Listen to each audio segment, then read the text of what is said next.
Assalamualaikum warahmatullahi wabarakatuh. Kami dari kelas 19 7A05 ingin mempresentasikan tugas etika profesi dan teknologi informasi dan komunikasi dengan judul Unauthorized Access to Computer System.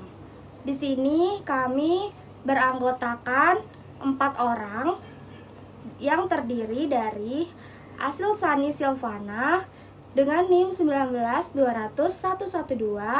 Selanjutnya ada Nurwanda Putri dengan NIM 19200-502. Selanjutnya ada Yolanda Nur Aprilia dengan NIM 19200-311. Dan yang terakhir saya sendiri, Salma Firmansyah dengan NIM 19200-326.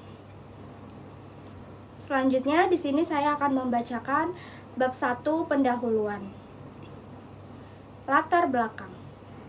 Unauthorized access to computer system mengacu pada tindakan memasuki atau mengakses suatu sistem komputer tanpa izin atau tanpa hak akses yang sah.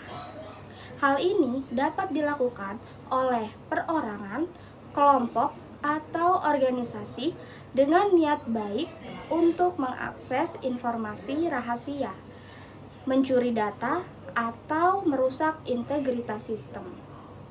Serangan semacam ini dapat merugikan individu, perusahaan, atau bahkan negara secara keseluruhan.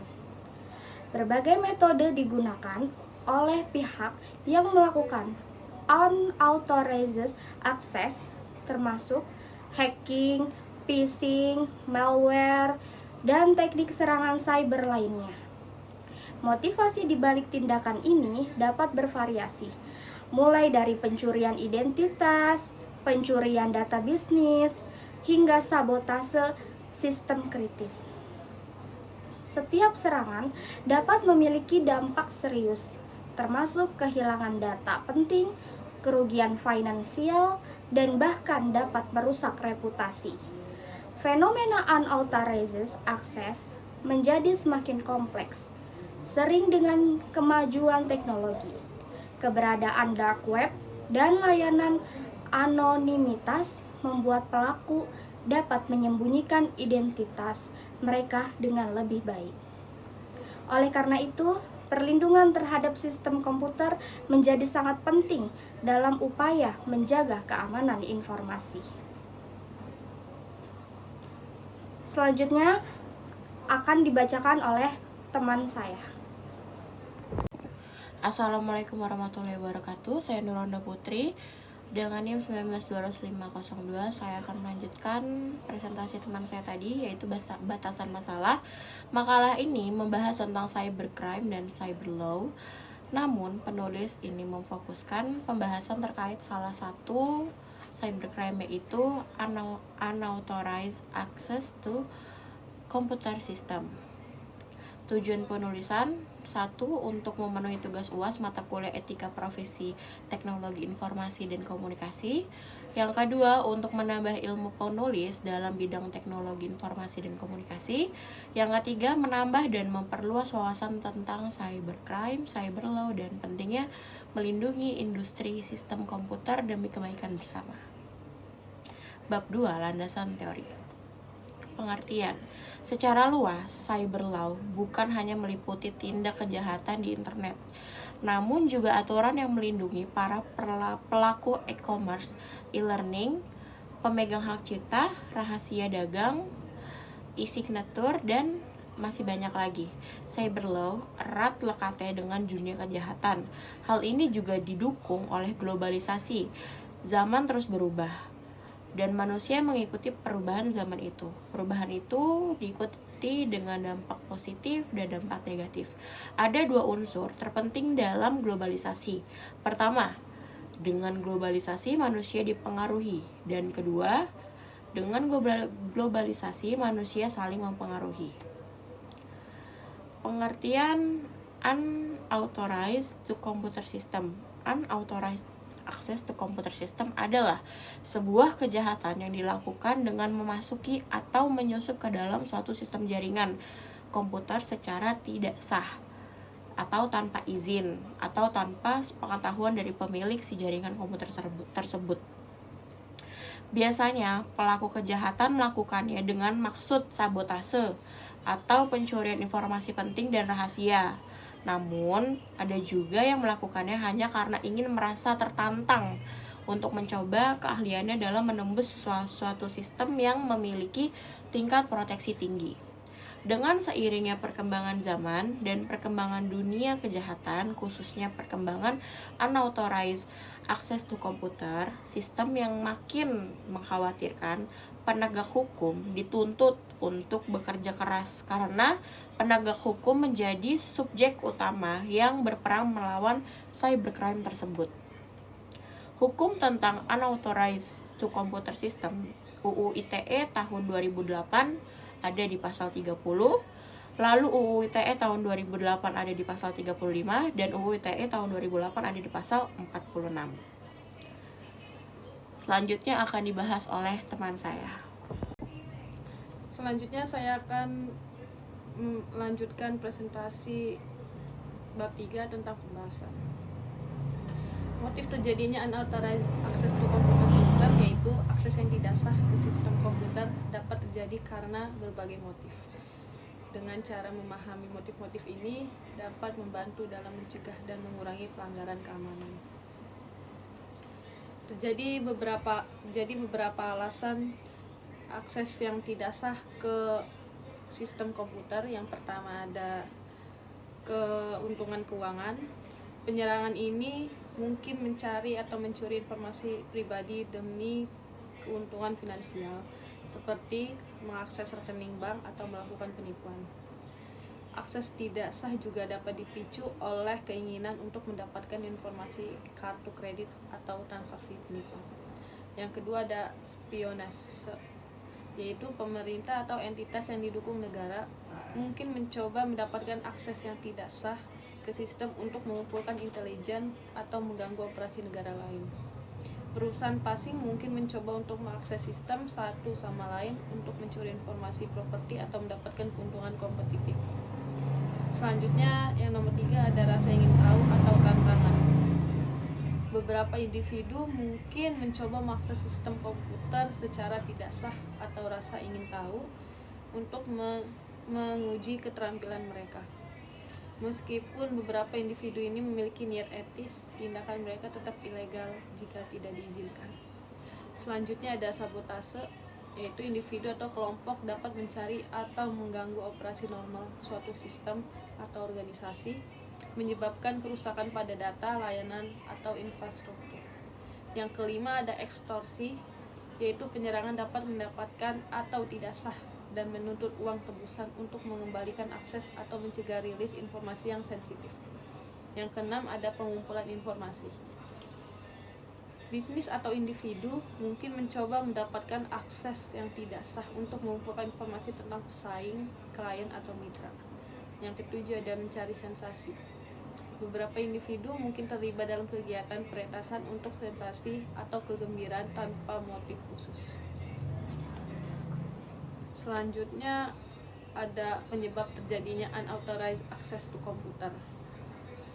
1. Adanya kerentanan dalam perangkat lunak, sistem operasi atau konfigurasi yang dapat dimanfaatkan oleh penyerang. Yang kedua, sistem atau perangkat lunak yang tidak dapat diperbarui dengan keamanan terbaru dapat menjadi target serangan. Yang ketiga, kurangnya pengaturan hak akses yang tepat dapat memungkinkan akses yang tidak sah oleh pihak yang tidak berwenang.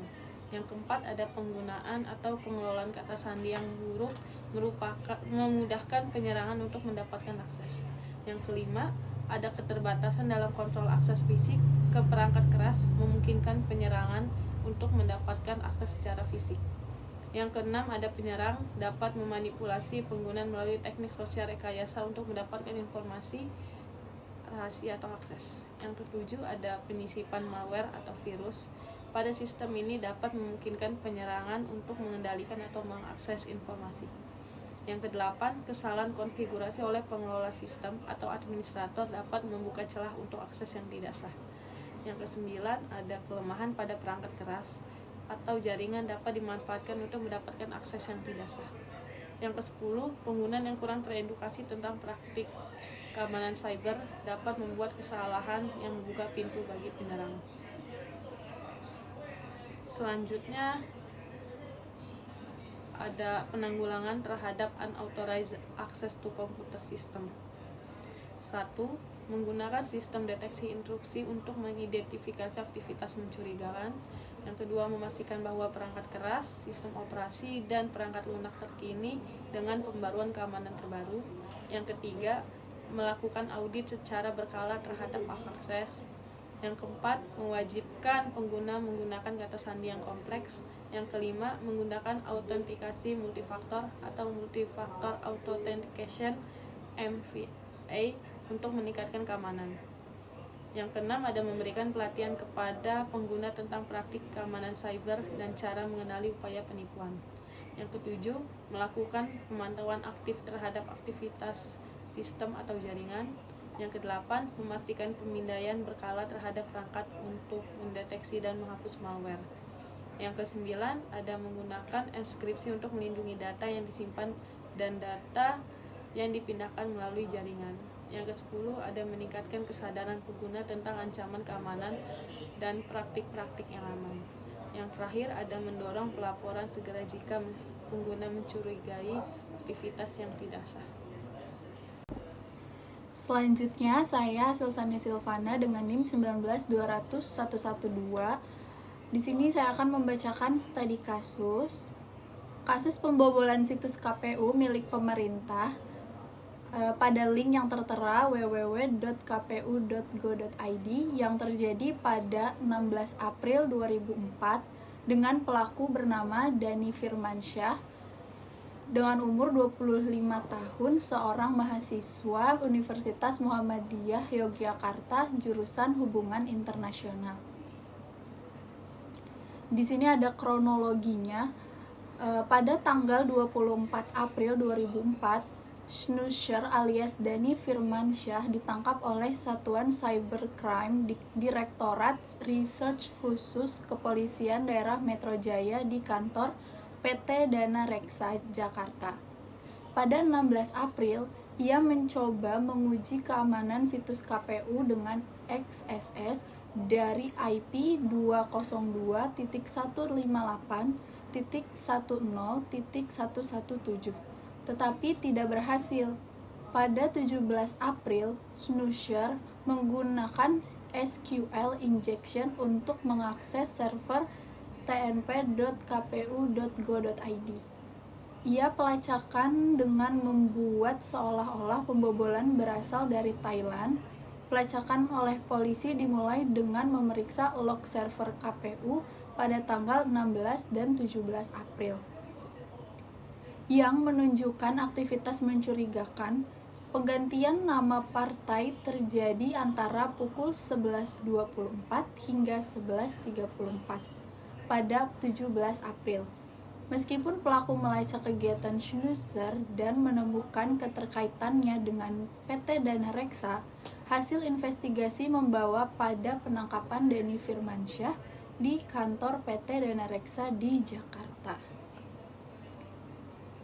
Modus dilakukannya pembobolan situs KPU adalah sebagai respon terhadap tantangan yang dia rasakan dari pernyataan Ketua Kelompok Kerja TI KPU yang mengklaim sistem TI sangat aman dan tidak dapat ditembus oleh hacker.